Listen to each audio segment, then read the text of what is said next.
There's gotta be a code to open this. Byte of 87. New text? I must be close! Incident of 83. 1 movie. 11 animatronics. 11 kids. 1 phone guy. 1 killer. Hex code for purple backwards. Is that Markiplier? Yes, MatPat, it was me. It was me the whole time, and that's no theory.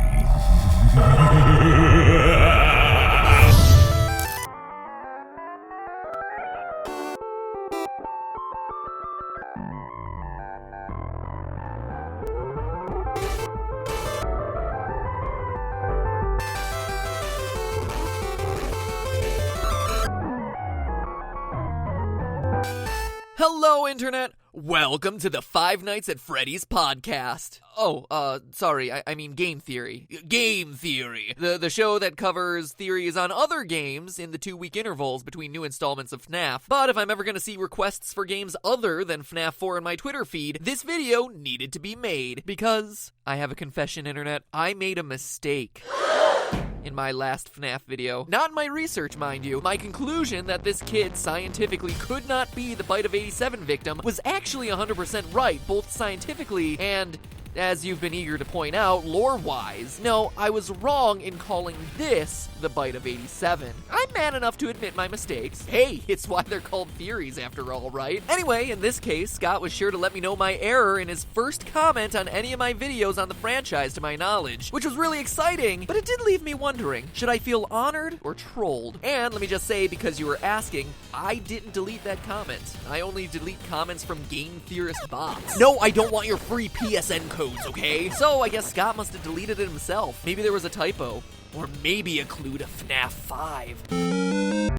But before we get that far ahead, let's close the book on FNAF 4. First, let's set the record straight on where it takes place. It does not take place in Fredbear Family Diner, but rather the first location of Freddy Fazbear's Pizza, the one from the old Phone Guy tapes found in FNAF 3. But the Springlock yellow suits are the only ones there, I hear you typing. And you're right, they obviously are, but remember, Phone Guy's tapes in FNAF 3 welcome you to Freddy Fazbear's Pizza, not Fredbear Diner, before he tells you about their, quote, specially designed suits. Roll that cassette tape. Welcome to your new career as a performer/entertainer for Freddy Fazbear's Pizza. Right now we have 2 specially designed suits that double as both animatronic and suit. Specially designed, i.e. not in existence during the Fredbear era. Plus, in that same set of phone calls, Phone Guy tells us the suits have become decommissioned after an incident where there were, quote, multiple simultaneous Springlock failures. What do we see at the end of FNAF 4? An incident where multiple Springlocks fail simultaneously and a child dies. And let me be clear, because the terminology is pretty confusing. In the game, the word Springlock is used to describe both the suit as a whole and the individual locking mechanisms within that suit. A Springlock suit is made up of multiple spring locks. To have multiple simultaneous Springlock failures, like Phone Guy says, would either mean multiple suits going down at the same time, which is a bit coincidental and hard to believe, or that multiple locks within the same suit collapse at the same time, causing a catastrophic failure. Say, for instance, because a child is squirming to escape and his tears are moistening the locks. Crunch. And besides, don't you think it'd be weird for Fredbear's Diner to use these suits, have them kill a child, sell the company, and then Freddy Fazbear's Pizza starts using them again? It just wouldn't make a lot of sense. Long story long, although Fredbear and Springtrap are the featured attractions at this restaurant, this is a Freddy Fazbear branded joint, one dating back to, as we see on the TV set, 1983. But enough about the timeline. I don't want to dwell on it in this episode. To me, having a general placement of the timeline is enough because the most interesting part of this game is the ending and its overall meaning. Like I said in the other FNAF 4 video, if this was just a random kid who got bit, that would be really lame. So how does this particular kid fit into the overall lore? Why is this incident of 1983 so important to show? Who is the FNAF 4 kid, and what does the ending line of "I will put you back together" mean? Well, let me tell ya, the evidence points to him being the puppet. Let's look at the evidence. First, many have pointed out the streaming tears down the kid's face, which mimic the tears down the puppet's mask. Okay, sure, that was good evidence when we first saw them in FNAF 2, but at this point, those nice pixelated streams are on nearly every chubby-cheeked kid who's ever entered these restaurants. So alone, it's not much to go on. But we can take it one step further. While the tears themselves might not be interesting, look at this. It's a screen from the Mangle minigame back in FNAF 3. This weird, crying, giant silhouette was just kinda out of place in the last game. And all us FNAF theorists just kinda glossed over it in our analyses, since, seriously, what is it? I mean, it kinda looks like the puppet, right? With its overall fabric feel and its thin striped legs. I mean, that's what I thought at the time, but again, there was really no reason to bring it up since it just didn't fit anywhere. But now we have a new game and new information that might make this make sense. Look at its body position. Notice anything specific about it? It resembles a position we see our FNAF 4 kid in a lot throughout the game, including his final scene, kneeling down, 2 streaming tear tracks, and his face turned 2/3 toward the camera. Do you see the connection here? But not only that, look at what our kid wears. A black and gray striped shirt. And remember, this is in a world where all the other kids are generally wearing single color outfits. It's an oddly specific detail. Now I ask you, what's the signature look for the puppet? None other than black and white stripes. But besides those design details, consider that there's no sign of the puppet anywhere in this game, and yet practically every other animatronic is present in some form, meaning that this game likely exists at a time when the puppet has yet to be created. Remember when he just kinda showed up in FNAF 2? Which, I should remind you, takes place 4 years later than this game. He just kinda came out of nowhere. Well, this could be the puppet's origin story. This idea of kid as puppet also works really well with the locked box at the end. What's in there besides Markiplier's stunning face and buttery voice? A puppet. As we see in FNAF 2, he has a habit of coming out of boxes, and he's the only one who can bend and fold up into a space that small. But there's even more evidence when you look at the timeline. Now, I challenge you to ask yourself one question. What exactly is the child afraid of in this game? Why does he hate this restaurant so much? The easy answer would seem to be the animatronics, but that'd be wrong. It's important to note that at the time of the cutscene minigames, he's not scared of Freddy, Bonnie, and Chica. When you walk over the pile of plushies in the corner, we see that he considers these characters as his friends. Foxy is kinda in that camp too, but to a slightly lesser degree because his brother has started scaring him with the Foxy mask, hence the head being pulled off. Even the weird psychic friend Fredbear isn't a scary presence for him. So clearly he's not scared of the characters. Is he scared of the people working at the restaurant? The purple guy? Maybe, but that's not quite the full answer either. Again, watch how he behaves. When trying to escape the worker in the Fredbear outfit, he can't muster the courage to run past the show stage with the yellow suits. He collapses in fear. And when the bullies drag him over to the stage, he's freaking out. Clearly, what he is specifically afraid of in this restaurant is the yellow Springtrap suits, whether in animatronic mode or suit mode, which begs one question. Why? Well, the answer lies in psychic friend Fredbear. Look at the dialogue running through the kid's head. Hurry the other way and find someone who will help. You know what happens if he catches you. That line would be easy to write off as this just being a scared kid who believes the ghost stories he's heard from the dead-eyed girl he talks to on the way home. She's creepy. If it wasn't for one thing, this other line. No. Don't you remember what you saw? This kid actually saw something, a crime, something terrible in these restaurants. It would seem to imply that he saw another child get shoved into one of these suits. This would also explain the strange brown pixels sticking out of the yellow body backstage. A tuft of hair, perhaps? All of these details also fit with the character I've been lovingly calling Psychic Friend Fredbear. He's here, he's there, he's everywhere. Who you gonna call? Psychic Friend Fredbear. I mean, seriously, what is this thing? Sometimes he's a bear, sometimes he's referencing it, and sometimes he's a flower? Okay. At first, it seemed like the creepy little toy was nothing but an imaginary friend. That was until the final moments, after the bite, when we see the bear's signature yellow text. But this time, instead of parroting back the kid's feelings like he usually does, he shows that he is clearly in possession of a mind of his own, saying all kinds of creepy things like, "You're broken. We're still your friends. Don't you believe that?" And "I'm still here. I will put you back together. This isn't just a split personality of the kid or anything. This is a separate entity. This is a spirit. This is someone who knows the danger of getting caught by the people wearing those suits. This is the victim that our FNAF 4 kid saw getting stuffed.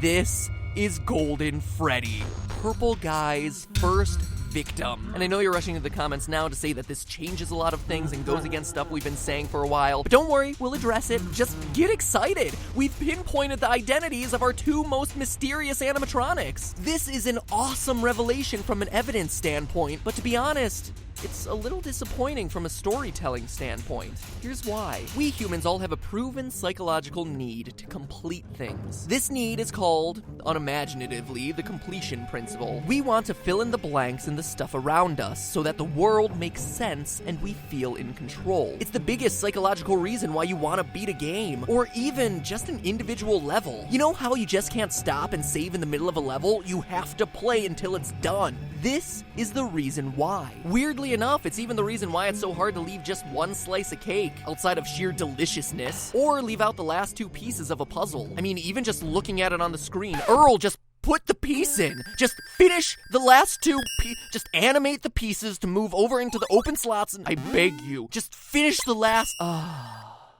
Thank you. This isn't just you being, OMG, I'm so OCD. It's actually because the brain is wired to respond to knowing when you're done with a task. The brain can now take the mental energy it was using to focus on that activity and use it on something else. But what happens if you don't finish that piece of cake? Or if you walk away from a game right before beating the level? Your brain can't put that activity away because it's still not finished. You literally continue to spend mental energy on it in the background, even when you're doing other things. As long as there are unknowns, your brain can't feel in total control and can't let things go. And whether he knew this when creating the first FNAF game or not, Scott Cawthon has done an amazing and infuriating job of creating a story that looks like it goes one way, but also looks like it might go somewhere else. This keeps us thinking about FNAF lore, talking about FNAF lore, pestering our favorite YouTube theorists for more FNAF lore for weeks, months, watching every video released on everything from top 10 details you missed in the FNAF 4 teaser to top 10 facts about the cupcake. The cupcake! 10 facts about the cupcake. Seriously. Once we're into the lore, our brains literally cannot let the pieces go until there's some kind of resolution, a completed story. But Scott has done such a good job of keeping the game in flux that the pieces never quite feel like they fit in a way that feels satisfying. We never get that moment of ROLAIDS.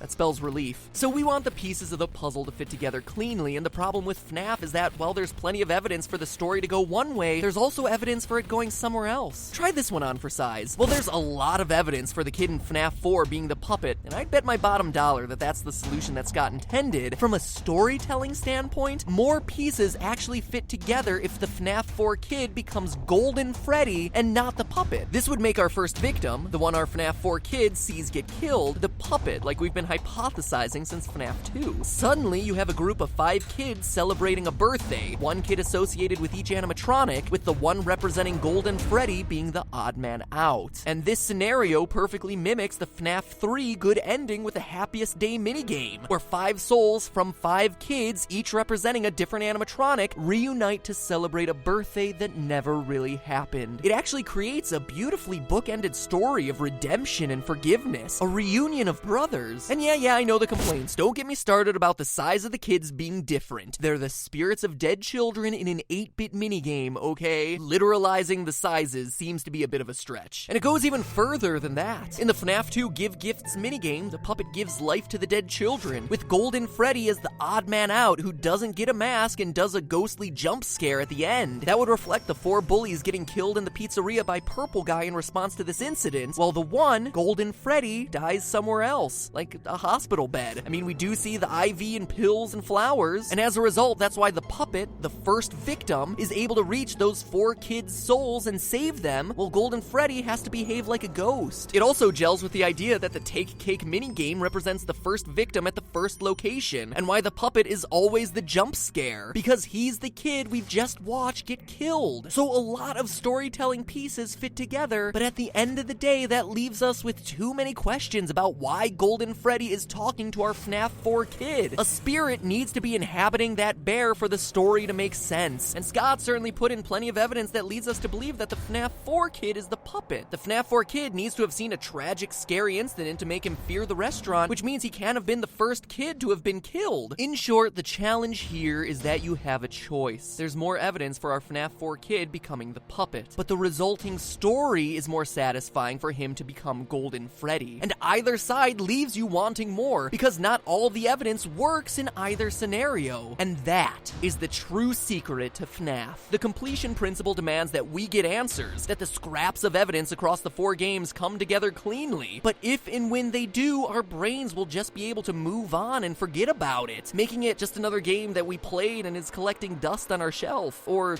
taking up memory space in our Steam account, I guess. In the meantime, good on Scott for making sure FNAF is always on our minds. He didn't do it by giving us endless levels or a whole bunch of stuff to complete. He did it just by making sure the pieces that are there are never quite enough. So GG, Scott. GG. And GG to all of you too, theorists. All of us. For trying to complete the story and solve the mysteries. I may complain about it, but honestly, I've been having a blast. It's like the Gravity Falls of video games. It's been my honor to work with all of you on this quest over the last year, and I look forward to trying to continue the quest in the year to come. In fact, since this has been a video many of you have been waiting for a long time, now that it's finally out, this Thursday at 4 o'clock p.m. Pacific time, I'll be live streaming right here on the Game Theorist channel, answering all the remaining questions you have about the FNAF franchise, touching on things I didn't get to cover in this episode, like the presence of Mangle in FNAF 4, while also looking at some of the theories that you've been submitting to me over the last year. So if you have a question you want answered or a theory you want addressed, between now and Thursday at 4 o'clock p.m. PST, tweet me at MattPatGT with the hashtag GTLive. It just helps me sort things. I'll be reading your burning questions and answering them to the best of my ability, and who knows, we may even be able to get a special guest or two in here. So remember, that's right here on the Game Theorist channel, Thursday at 4 o'clock p.m. Pacific time. And to get you ready, welcome back to the Super Amazing End Card Tournament,